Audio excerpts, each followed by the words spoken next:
Our Bible reading this morning is taken from Matthew 15, verses 21 to 28. It's one of those really difficult passages when Jesus appears quite surly and difficult. So I'll be fascinated to hear what Charlie makes of it when he preaches. Matthew 15. Jesus left that place and he went away to the district of Tyre and Sidon. Just then, a Canaanite woman from that region came out and started shouting, "Have mercy on me, Lord, Son of David. My daughter is tormented by a demon." But he did not answer her at all. So his disciples came and urged him, saying, "Send her away. She keeps shouting at us." He answered, "I was sent only to the lost sheep of the house of Israel." But she came and knelt before him, and she said, "Lord, help me." And he answered, "It's not fair to take the children's food and throw it to the dogs." And she said, "Yes, Lord, yet even the dogs eat the crumbs that fall from their master's table." And Jesus answered her, "Woman, great is your faith. Let it be done for you as you wish." And her daughter was healed instantly. So if you'd like to turn to the person next to you and tell me what the sermon's going to be about today, and then we'll just vote. That's great. No. I wonder if you've ever thought about your theology of Scripture, your theology of the Bible. Because you see, the Bible can be a difficult book. And I think anyone that tells you that you can read the plain meaning straight off the page probably has never read it. Now, there are a few ideas about the Bible, about Scripture, that I think have become helpful to me over the years as I've wrestled with passages, and passages like today. The first is this, that I am absolutely behind, as a statement of faith, that the Bible is divinely inspired by God. You'll be pleased to hear. But I also think it is the work of human hands. And I think you can read authorial intent.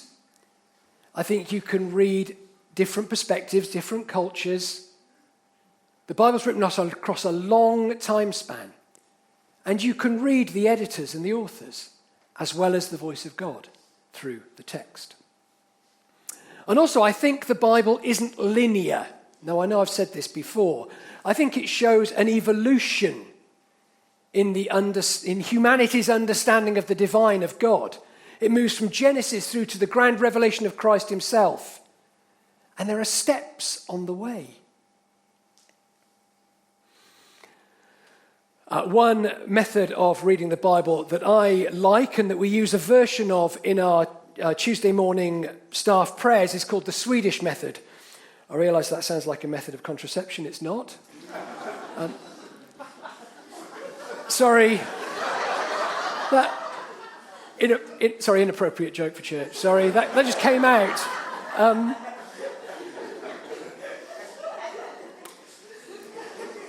It's a series of questions you can ask about the text when you've read a passage. There are various versions of it, but here's a simple one. 3. First, what shines most from the passage and what impacts you most? So once you've read the passage, what impacts you? What struck you about the passage? Secondly, is there anything that disturbs you or is disturbing in the text? A question that you would like to ask the writer or to ask God. And finally, is there some personal application? Is there anything here that I should do in response to the text? Now, the reason I share that with you is because I like that second question, which doesn't very often appear in Bible studies. Are we willing to ask what disturbs us about the text? Because there are places in the Bible where it certainly should disturb us. We know what it means when we say to get all Old Testament on someone. That phrase is there for a reason, because there are some passages in the Old Testament that should probably disturb us and that we need to do some work to get under the skin of. Today's passage is one of those. And Andy and others who always accuse me of giving them the difficult passages, today is your chance to get your own back.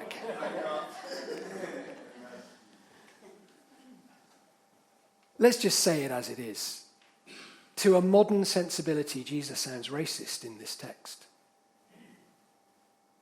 The way he speaks to the Syrophoenician or Canaanite woman is really challenging to modern ears.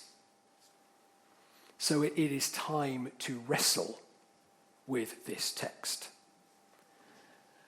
And I have spent too much time this week wrestling with this text, reading commentaries, listening to other people's takes on this passage.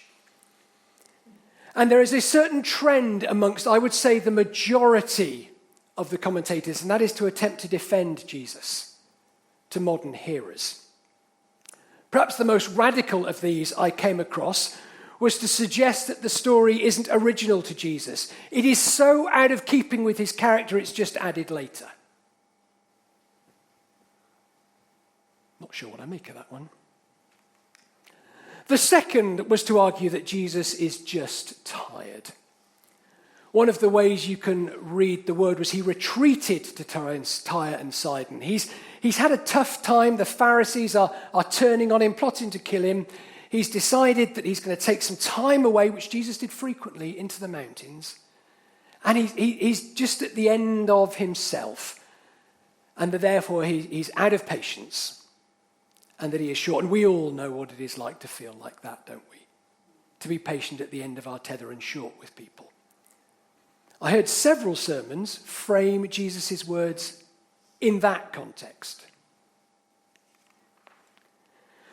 Finally, I heard one author that I like a lot, a pastor I like a lot, trying to say that Jesus was acting.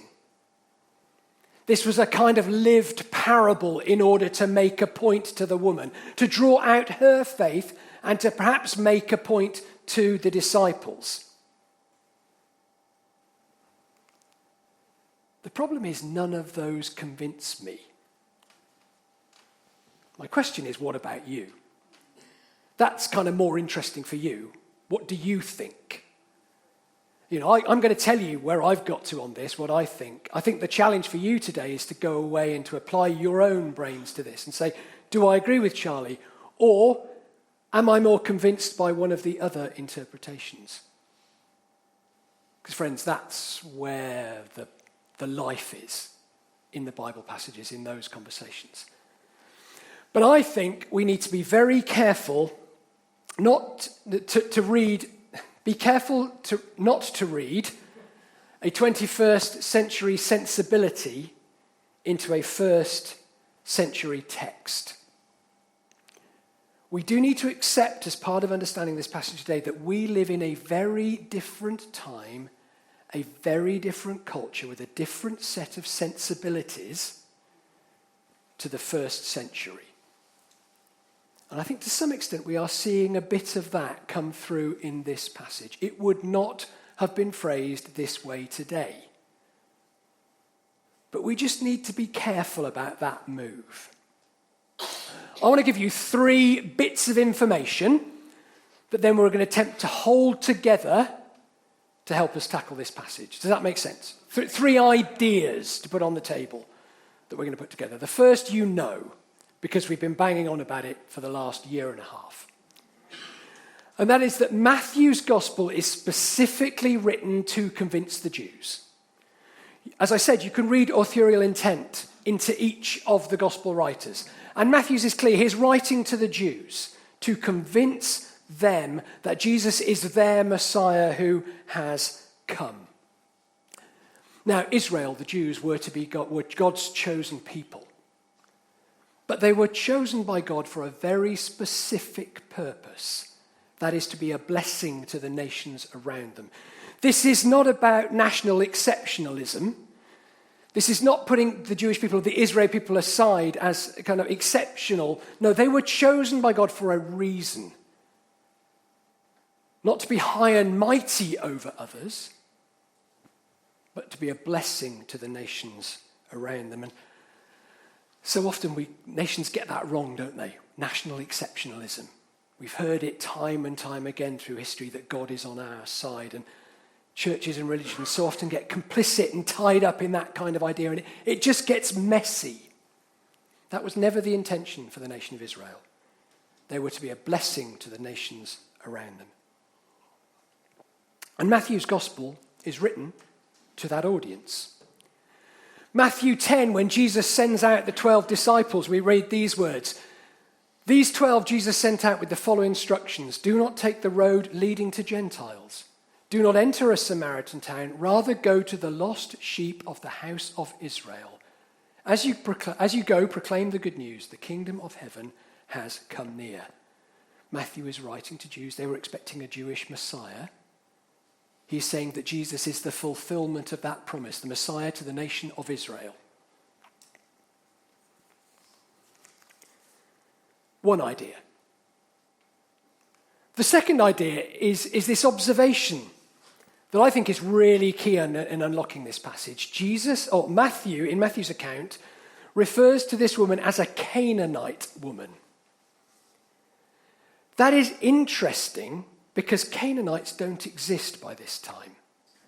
They haven't existed for a long time.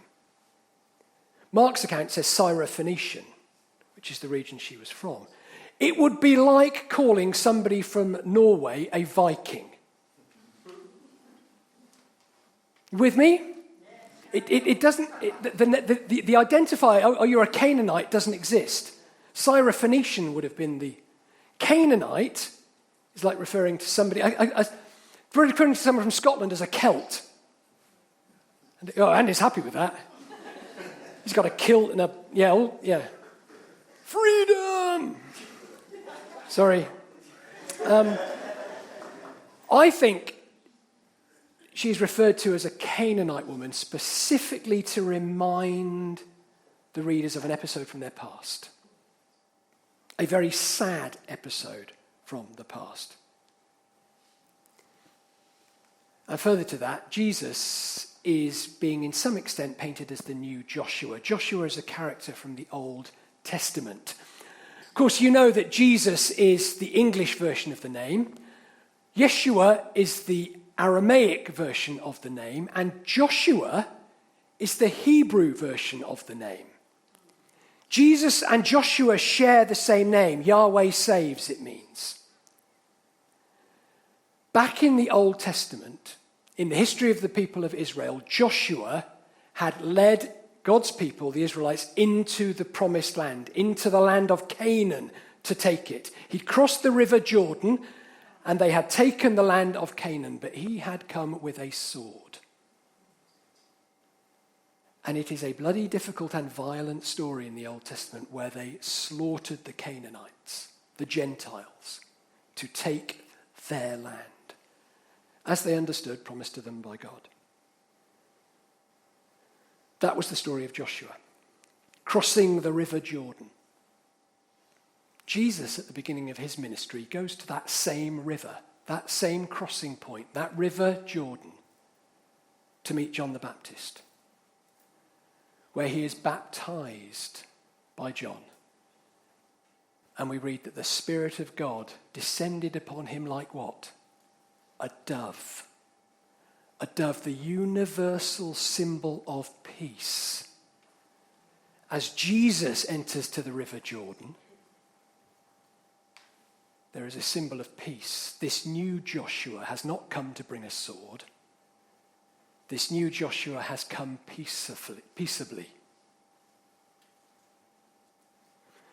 3 ideas. This story of the Canaanites in the Old Testament, the Canaanite woman, the fact that it's written to a Jewish audience. We got that? We're holding all that in our head? Let's go to today's passage with all that background and remind us of where we've been. Jesus has fed the 5,000. He has then, an episode where he walked on water on the Sea of Galilee. He's then had a run-in with the Pharisees, which Andy went helpfully preached last week for us. And then we read, Jesus left that place and went away. He retreated to the district of Tyre and Sidon. And just then a Canaanite woman from that region came out and started shouting. Now, I know a few of you love a good map, so here we go. This is where we are, right? So there's the Sea of Galilee in Israel. There's Lebanon, Syria, Damascus, Jordan, Egypt, all the other way, Jerusalem down to the south. And there is Tyre and Sidon, currently situated in Lebanon. At the time, the area was known as Phoenicia. And Syria is the Syro bit. So Syro-Phoenicia is Syria and Phoenicia, the Lebanon. It's this region in close-up. And he's crossed over the border out of Israel into what would be modern-day Lebanon, into Tyre and Sidon. And in that country, he encounters this woman that Matthew calls a Canaanite. And she says, "Have mercy on me, Lord, son of David. My daughter is tormented by a demon." But he did not answer her at all. Snub number one. And his disciples came and urged him, saying, "Send her away, for she keeps shouting after us." He answered, "I was sent only to the lost sheep of the house of Israel." Snub number two. But true in his understanding and in the understanding of the Israelite people. This was a Jewish Messiah to the Jewish people. Then she came and knelt before him and said, "Lord, help me." And he answered, "It's not fair to take the children's food and throw it to the dogs." And I can hear the Jewish men in Matthew's audience nodding. That's right. Absolutely. Jesus is our Messiah, not theirs. Yes, if he's going to be the Messiah, he's the Messiah to us. It's interesting in life that conflict always happens at borders. Conflict is always at borders. There are several borders on display in this passage today. There's a woman talking to a man, male-female borders. There is a Jew and a Gentile talking.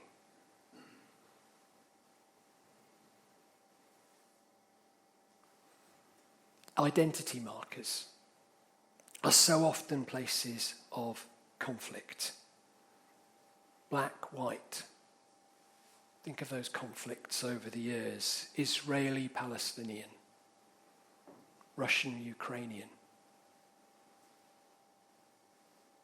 It is on the borders where so much conflict happens. And we are at one of those border moments in this story.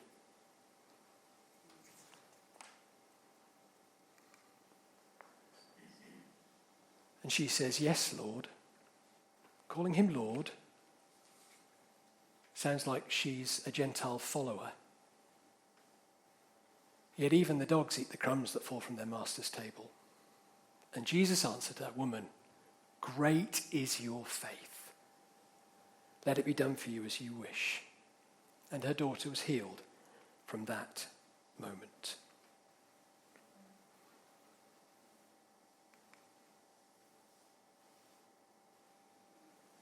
I wonder if this woman did something to change Jesus' mind.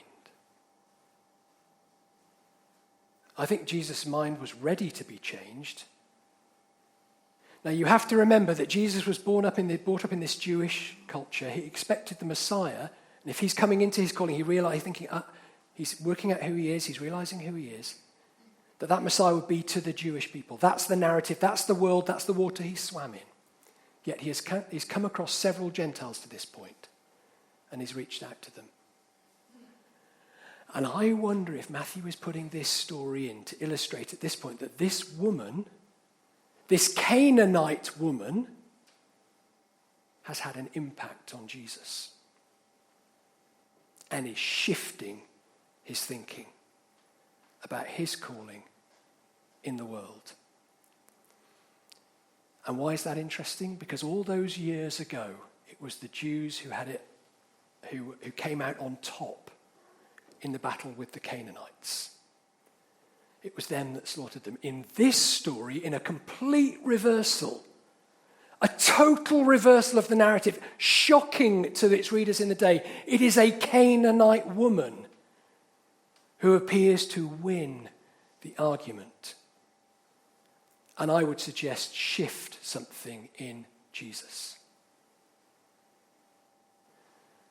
From now on, Jesus' ministry will continue to move more and more towards the Gentiles. You can see this moment in Matthew's gospel as a moment of transition, of a shift. Matthew 24, verse 14, we read, "And this good news of the kingdom will be proclaimed throughout the world, no longer just to the lost sheep of the house of Israel, but throughout the world, as a testimony to all the nations." And at the end of Matthew's gospel, "Therefore go, make disciples of all nations, baptizing them in the name of the Father, the Son, and the Spirit." I wonder if this Canaanite woman has made such an impact on Jesus and his working out of his calling that he's shifting. And I'll tell you another reason why I think that, the last one. This is perhaps the most convincing for me, and I'm reliant on Brian McLaren for this one, I have to say. Do you remember the feeding of the 5,000? That happened in Israeli territory to Jews. And numbers in the Bible are always significant. They always point to something. They mean something in Hebrew consciousness. Jesus fed 5,000, and there were 12 baskets left over, weren't there? 12 baskets, symbolic, one for each of the tribes of Israel. Matthew saying that this message is for the Jewish people. Here's a basket for each of the tribes with the bread and the fish, and to be shared. This is for the house of Israel, the 12 tribes. The very next story in Matthew's gospel is the feeding of the 4,000. The feeding of the 4,000 happens in Gentile territory. And how many baskets are left over? I've given you the answer. 7. Why is that significant? This is in 5,000 Jewish territory, 12 baskets left over. 4,000 Gentile territory, 7 baskets left over. Let's go back to the Old Testament, to Deuteronomy 7. This is Joshua, that horrible story of Joshua massacring the Canaanites. "When the Lord your God brings you into the land that you're about to enter and occupy, and he clears away many nations before you, the Hittites, the Girgashites, the Amorites, the Canaanites, the Perizzites, the Hivites, and the Jebusites, 7 nations, mighty and more numerous than you. When they crossed over the Jordan and inherited the land of Canaan, there were 7 tribes. There are 7 baskets left over as Jesus feeds the multitude in the Gentile territory, 1 for each of those tribes. Matthew has bookended this story with the 5,000 and the 4,000. And in the middle is this encounter with this woman that feels so offensive, but is perhaps an expression of the expectation and culture and outworking of the time and the day. And yet it's this Canaanite woman who comes out on top, who appears to begin to shift Jesus and to change his mind and to alter the direction that his ministry will go in. Perhaps it was always intended to go that way. Perhaps God is using her to, who knows?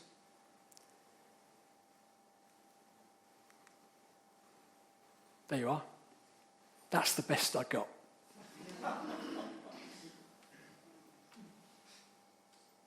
Did I convince you? Or do you like that Jesus was just a bit grumpy on his day off? He was having a bad day. Let's follow my argument through, shall we? There is before this encounter, and there is after this encounter in Matthew's Gospel. So what about us? We know a lot these days about unconscious bias. That word wouldn't have meant anything to Jesus and his disciples and his followers. They wouldn't know what it meant. Yet we do.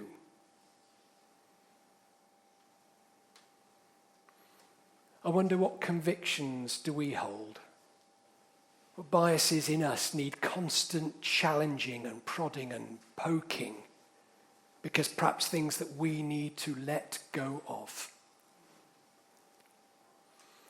And what new ideas, new expressions of inclusion, of forgiveness, of welcome, of embrace, of gospel, what new ideas might we need to be called to embrace? Because I'll tell you what, if Jesus was willing to have his mind changed, then I darn well need to be prepared to as well. So what ideas might we be willing that we hold on to currently? What unconscious biases might we need to let go of in order to display, inhabit, live a fuller expression of the gospel?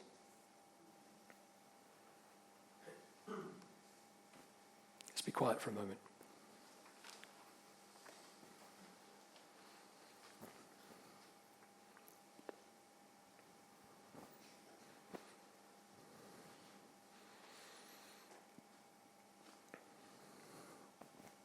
God, there are so many border crossings in our world that are places of conflict. Identity markers that are places of conflict in our society, where perhaps we hold unconscious bias, prejudices, products of our culture and our upbringing that we are unaware of. Perhaps this story today is an illustration of one of those being brought into the light and transformation happening. And that transformation happening to Jesus himself. So God, how much more must we be prepared to examine those border places in our lives?